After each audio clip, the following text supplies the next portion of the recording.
One.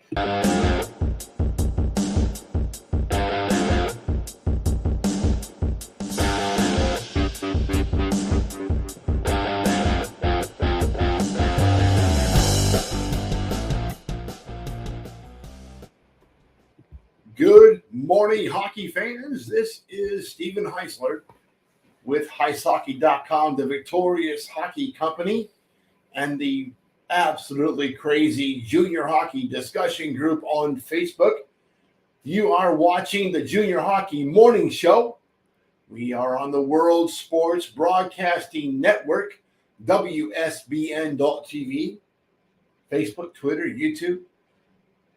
Again, it's Monday, January 15th, 9 days away from Tomas's 16th birthday.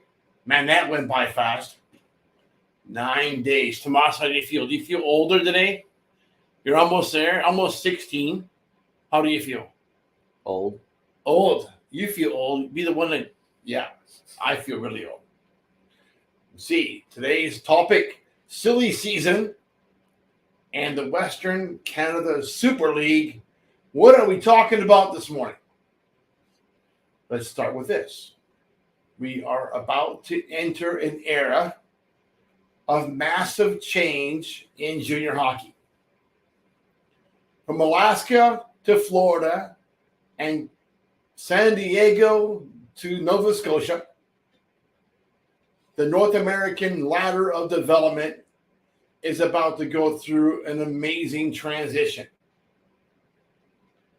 Over the last 48 hours, numerous sources have stated that as many as 5 teams from the Alberta Junior Hockey League are set to join the BCHL for next season. This will take them from outside the umbrella of Hockey Canada and into the more freedom and prospect development world that the BCHL has created for themselves. It is currently unclear if the addition of those teams also means the contraction of teams that are currently in the BCHL. There is a question of the viability that all the current BCHL clubs would be able to sustain by raising the standards. A lot of teams, probably 4 to 6 BCHL teams, are not in a financial position for those standards to be elevated. Hence, the possibility of moving those memberships over to Alberta or elsewhere. Look for those same BCHL teams that are dropping out, or those same BCHL markets, to join one of the 3 leagues that BC Hockey has sanctioned at the junior A level. Remember that article we did maybe about a year and a half ago about Ben Robert, the former owner of the Omaha Lancers? He has been in contact with both the BCHL and the USHL and probably the North American Hockey League regarding expansion. His group of new junior operators are spread out from Arizona to California, all the way up the West Coast to Washington State. A year ago, that group made a statement that they would be able to hit the ice in the fall of 2024. I don't see that being realistic or logistically possible. The first step is for that group to actually find a league. The soonest would have to be 25-26 season, but they are going to have to start making a lot of progress right now. With the winter meetings coming up here in Orlando in a couple weeks, I expect that group to make some type of presentation to USA Hockey. One of the things Ben Robert wanted was unlimited imports. I can tell you this right now, without a substantial change to USA Hockey's way of doing business now and the way they limit imports for North American Hockey League, the NA3 and the USHL, Ben Robert's group doesn't have a cold chance in hell of getting unlimited imports on those teams and being under USA Hockey. The only option for them would be the USPHL, joining the BCHL, or doing their own league. We also expect that most of the financially sound teams from the Kootenay International Junior Hockey League, the Vancouver Island Junior Hockey League, and the Pacific Junior Hockey League will be split to form a single league at the junior A level under BC Hockey. Will that be one of those three leagues? Will that be something entirely new that is yet to be determined? Or we could see each of those three leagues develop their own junior A league within that structure and also a junior B league. Other rumors floating around over the weekend are a merger of what is left of the Alberta Junior Hockey League with the Saskatchewan Junior Hockey League. It is also undetermined if that group would remain part of Hockey Canada or not. There's been discussions that maybe they operate outside of Hockey Canada, depending on the rules they want changed. One of them is bringing those players back from non-sanctioned hockey and letting them play right on the Hockey Canada roster.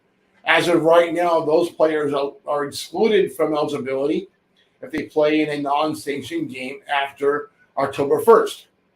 So that's one of the areas that Saskatchewan and Alberta want to fix. And if they don't get what they want, look for an exodus. Also, the movement of younger players or underage prospects, 16 and 17-year-olds, should be able to freely play anywhere they want to play in Canada. As it sits today, those kids are limited from leaving the province.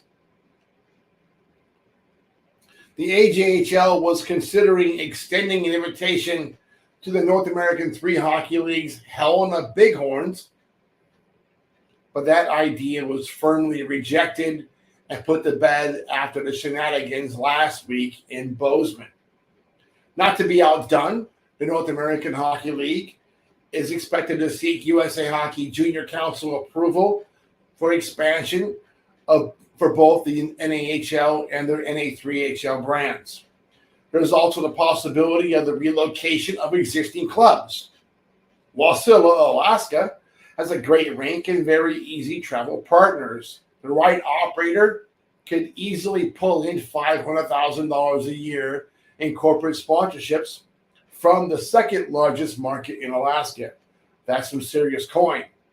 Will the United States Premier Hockey League's Idaho Falls Spud Kings come into play for one of the Canadian leagues?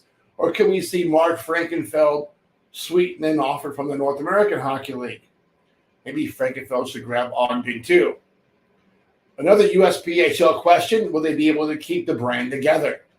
The California and Minnesota groups are both rumored to be considered moves to outside of the league to have their own leagues. So let's save the best for last. Remember that guy, Barry Soska from Albert Lee? That didn't go too well in junior hockey.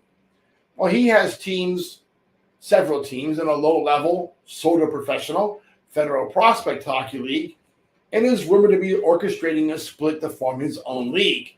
I think Barry has 5 teams now. One more makes enough to have a league.